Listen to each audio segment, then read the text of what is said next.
YouTube, what is going on? It's your boy Keezy. It ain't easy being Keezy, and in today's video we are going to be tackling my thoughts on what Virgil said about the next decade of streetwear and it being dead. I'm going to give you my thoughts on it. I would love to hear your thoughts in the comments too, so without further ado, let's talk about it.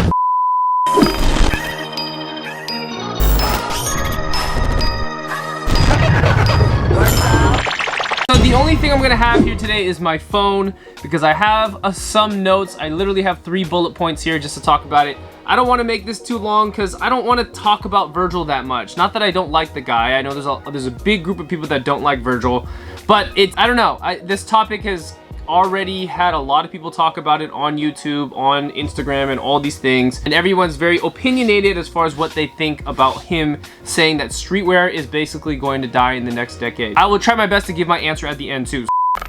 Okay, so I'm gonna flesh out these ideas, and excuse me if I rant a little bit, but I'm gonna try to flesh out these ideas as quickly as I can because I might forget it because I only wrote down bullet points. So the first thing I wrote down is that I don't think that he said streetwear is going to die because it's going to die. I know that sounds weird, but I think he is referring to streetwear is going to die because it's going to change.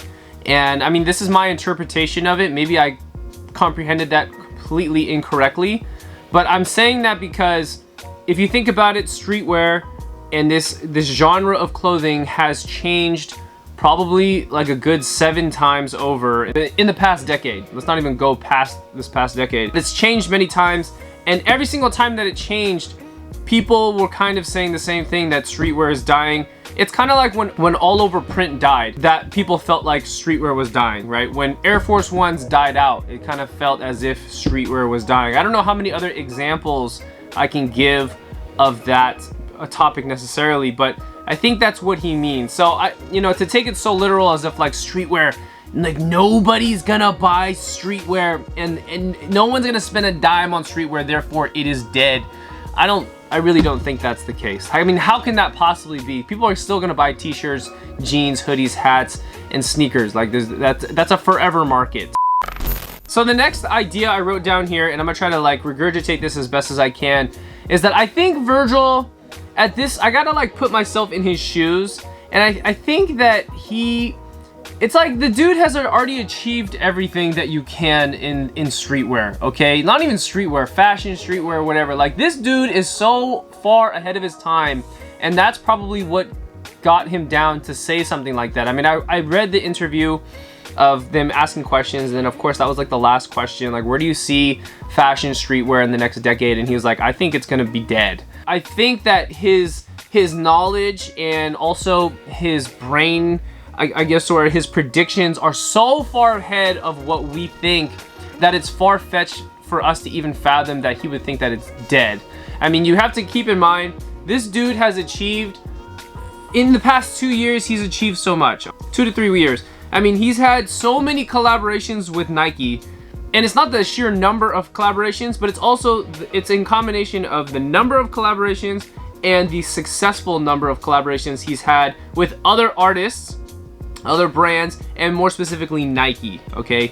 This past like 2-3 years, he has killed it with Nike. And you're probably like, well, this is not even a big deal. No, it's a big deal. Do you know how long it takes to manufacture something? It takes a long time. It's a long process. In fact, something that you might design now might not even pump out until half a year to a year from now. So just imagine that. Let's just say it's 6 months to manufacture something in collaboration. Let's just say him designing a shoe with Nike took like 6 months, right? So that means he designed this stuff 6 months ago to a year ago, and it's pumping out now. So can you imagine what he's doing now will be a reflection of what happened 6 months from now, or a year from now, or 2 years from now? And that's just with Nike.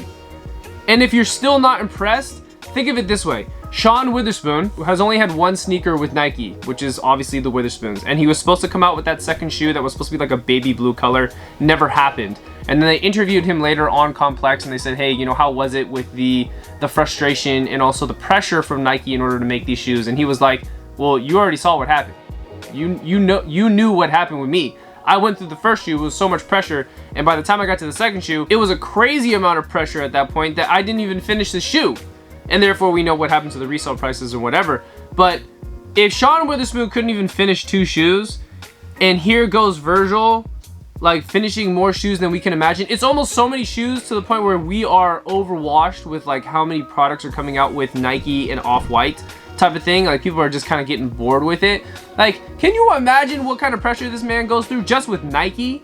And then he's the creative director for Louis Vuitton, and then he DJs, and then he also owns Off-White, which he of course doesn't run the whole thing because he now sold the company to Farfetch, whatever. I understand that part too. But just those 3 or 4 things, like how do you even have time in a day to do all of that? Design all of that. He must have so many ideas that he flushes out in a day or in a week or in a month or maybe in the past 6 months. That is a huge reflection of what happens to fashion a year from now, 2 years from now, 3 years from now. So you gotta understand, a man like Virgil, his mindset it's not your average mindset, okay? It's just not. So for him to be like, well, streetwear is gonna die, well then shit, maybe he might be onto something. I don't think it's gonna be dead to a point where, like I just mentioned, that nobody's gonna buy into the industry anymore and it's gonna be, you know, it's gonna be a dead industry. No, that's not what I'm saying. What I am saying is that he might be on to something, because you know Virgil, he's like this, he's like what's a good word for it? He's like a prophet. He's like a streetwear clothing artistic, super intelligent artistic artist that we can't fathom what this guy's thinking, because he's an artist at the end of the day. You know what I'm saying? So I mean that's what I'm thinking, and that's what I'm getting from his like perspective. And it's not shocking. It's really not shocking. But I will say there's not enough context of what he has explained as far as like, oh yeah, you know, streetwear is gonna die. You can only have so many t-shirts and so many screen printed hoodies. Like, that's understandable, but we need, you know, Virgil, we need more. We need more context to this. So I don't want to speak too much more, but you get where I'm coming from with like actual Virgil Abloh artistic mindset, so to speak. As far as what I personally think, wow, that almost fell, about the whole situation or his mindset or whatever, do I think streetwear is going to die? I kind of already answered that question. I don't think so. I mean, it's far from. If I were to say anything about streetwear at the moment, present moment, compared to what it was maybe 10 years ago in the past decade, it's dying because of popularity and things like that. And the original followers that follow into certain brands and into certain hype brands or streetwear start to kind of like fall off because it becomes too commercial. I hope I explained that. I don't even know if I explained that right. Anyways, I'm keeping this video short. I want to, you know, kind of hear your thoughts on it. I mean, this is my thoughts. Obviously, there's no right or wrong answer to this. I mean, Virgil literally just blurted this out, and I will try my best to like post as much like caption here of like what he said, and I'll run through some of the articles and stuff like that. But give it a read before you comment. Give those articles a read, and or maybe even just comment on some of the things that I said here today, whether or not you agree with them. I would love to hear your insight, because what I say, it's not always correct, okay? It's just off the top of the dome. So closing this out, make sure you guys and girls keep it locked right here for all your latest information from clothing, music to culture. It is your boy, and I'll see you next time. Peace. Hands one time with this dope shit, man. You know what I'm saying? Yeah, everybody on that bullshit ass bandwagon, man. But you know what I'm saying? Whatever happened to coming the dopest, baby? Whatever happened to coming dope, man? That's the only thing I want to know, man.